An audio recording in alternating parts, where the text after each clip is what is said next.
I'm going to share my stream routine, including every little detail, so that if you're a beginner streamer looking to not make the same mistakes that I did at the start, keep watching to find out my best tips. I'm Aku, a streamer and illustrator from the UK. I've been streaming for 1.5 years now, and I've gained 340 follows and built up a lovely cozy community along the way. The first step to me getting ready for stream is opening up the Twitch dashboard.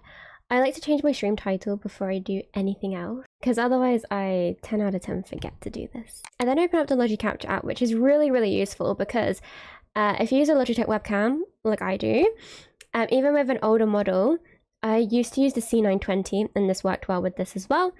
You can use this to make your camera look even better quality than just the filters that you can use in something like OBS. Then you close that down, because otherwise your camera won't work in OBS. And then you open up OBS or Streamlabs if that's what you're choosing to use. I've now moved over to OBS, and I kind of wish I just started with OBS because I thought it was the most intimidating thing ever, but it has a lot more features, and with a couple of small tutorials on YouTube, you can find a lot of information on how to set it up really easy. It is less intensive on your PC or laptop, whatever you stream from, and it is actually really easy to set up and use. I think it's a lot easier to just set up in one thing straight away and stick with it rather than to switch, because I streamed on Streamlabs for like 4 months, and then I decided that I should switch over because my PC is not enjoying Streamlabs. It is too intensive for me to run. So I would recommend OBS. So what I do next is I open OBS, then your camera will have all the effects that you've applied in the Logi Capture app. So you can up the exposure a bit and everything and make it just look a lot better. You've also got to make sure that you have good lighting. So what I mean by that is, for a long time, I just had a small little lamp. I'll put a clip in here. I've just got this small little desk lamp that I use on a cool white light setting. I have now also got a ring light. You can see it in the reflection of my glasses, but I have now also got a ring light that I do use. I'll be honest, I don't think it makes a huge difference, especially when you're just starting out. I would just use what you've got, and then if you decide to invest in something, maybe just get a ring light. The next thing I do once OBS is loaded up is I check through all of my scenes just to make sure that they're looking correct and that nothing's gone weird with any of my labels or anything that I've set up within my overlays. I then test the microphone. I often do this literally just by blowing into it and making sure that it shows up in the soundtracks. So if on the soundtrack, when I do this, it shows up, I know my mic is working. If you don't want to test your mic by being like, hi, hello, testing, I literally just blow into the microphone, and you can see in the soundtrack that it goes up and it's fine. Obviously, when you are at the stage of applying filters, you want to speak into your microphone and really test how loud your voice goes, how quiet your voice goes, and make sure that you can see it in the soundtrack at the right kind of levels to make sure you're not bursting anyone's eardrums when you stream. But just for the general setup every day, you should already have your filter set up. So just like blow into the microphone, just check that it's working. Make sure you're not muted, because that's happened to me so many times. The important step then is, once you've done a run through of all of your scenes, you want to change it back to your starting scene screen so that you don't end up, when you press to go live, you don't end up with it showing you running around your room getting your last bits and pieces ready for stream, because when that happens, that would be pretty awkward. So you just want to make sure that you send it back to the starting scene screen so that you don't have that happen. I then open up any extra apps that I've used. So I've already set up the Twitch dashboard at this point. I've changed my title, I've changed my game category. I've opened up Logi Camera to make sure that my camera settings are all applied. I then closed that.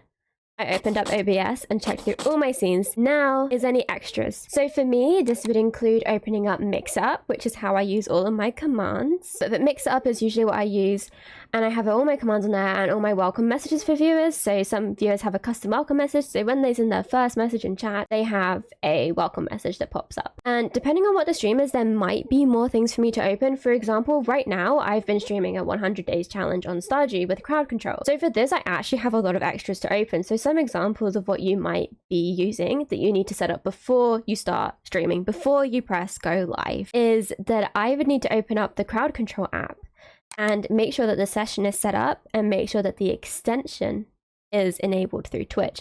So to do this, you go to the Twitch dashboard and you click on extensions, and then you can see on there whether you've activated it as an overlay, which you need to do for crowd control. And you just want to double check that things like this are set up before stream. It's just mainly, you got to double check everything. Double check it all, because you just want to make sure. Be absolutely sure. And there's undoubtedly going to be things that you're going to forget. especially when you're first starting. But that's okay. Just open it while you're live and it should be fine. For example, Mix It Up. If you open that up while you're live, the commands will still then start working. So if you forget to open before you go live, don't worry.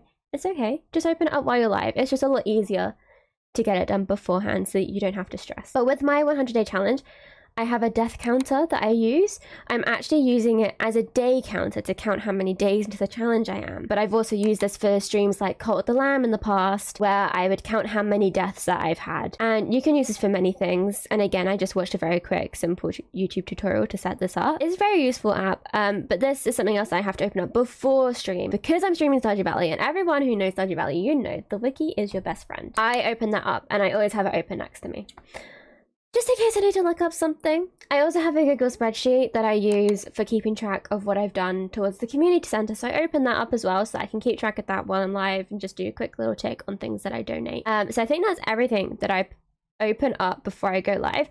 Obviously for you, this might be different. You might be opening up a voice mod app. You might be opening up anything that you're using to create art, for example. Or if you're streaming from your iPad or something like that, you'll be opening up like Air Server, for example. Or making sure that your capture card for Switch is set up. Basically, it's just making sure that any apps, because if you're a newbie streamer, you know that there's a lot of things. There's a lot of information coming at you, and there can be a lot of apps that you are using for certain uses. So just make sure you've opened them all up beforehand.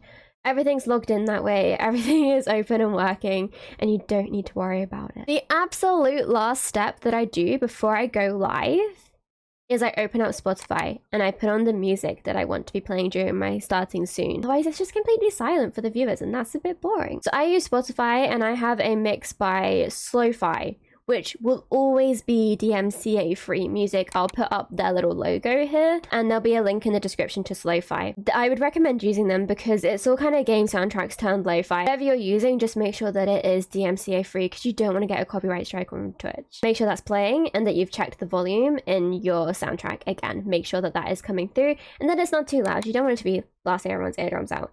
And especially once you start going into your stream and you're talking, you want to turn that volume down a bit so that it's not overpowering your voice. So you've done all of that. You've set up your apps, you've opened Twitch dashboard, you've set up your title, you've opened OBS, you've set up your camera, you've checked your microphone.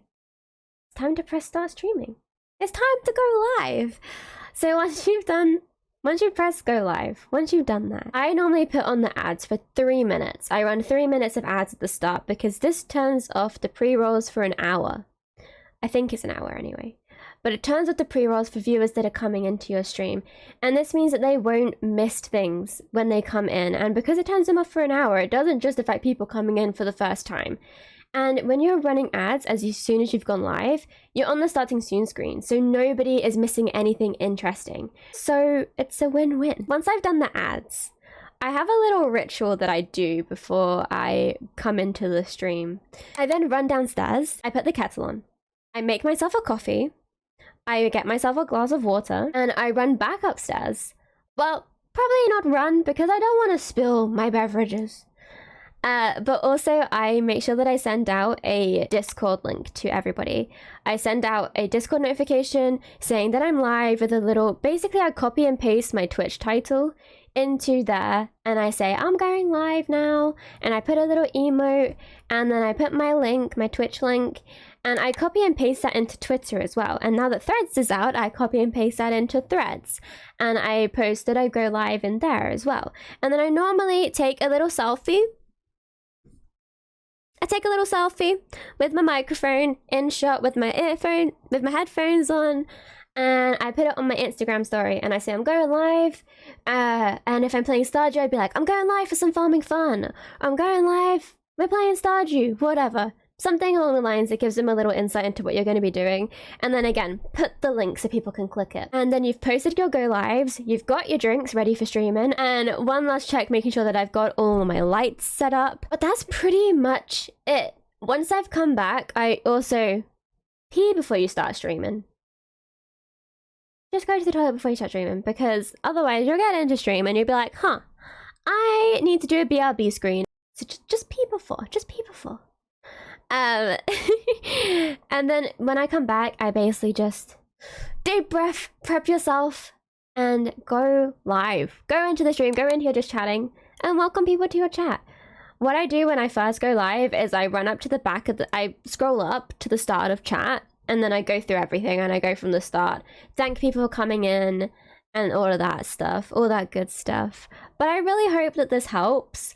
I think this would have helped me a lot when I started streaming, because I think there's all the tips for setting up. There's everything out there for helping you to set up your scenes and everything. But then it's like, well, what do I do when I'm ready to go live? And how do I set up all these apps? Do I need to open them before I start or what? So I really hope that this helps you. And if it does help you, then maybe drop a subscribe. I would love to see you watching my videos some more. But I hope you're having a good day, and thank you so much for watching. Goodbye.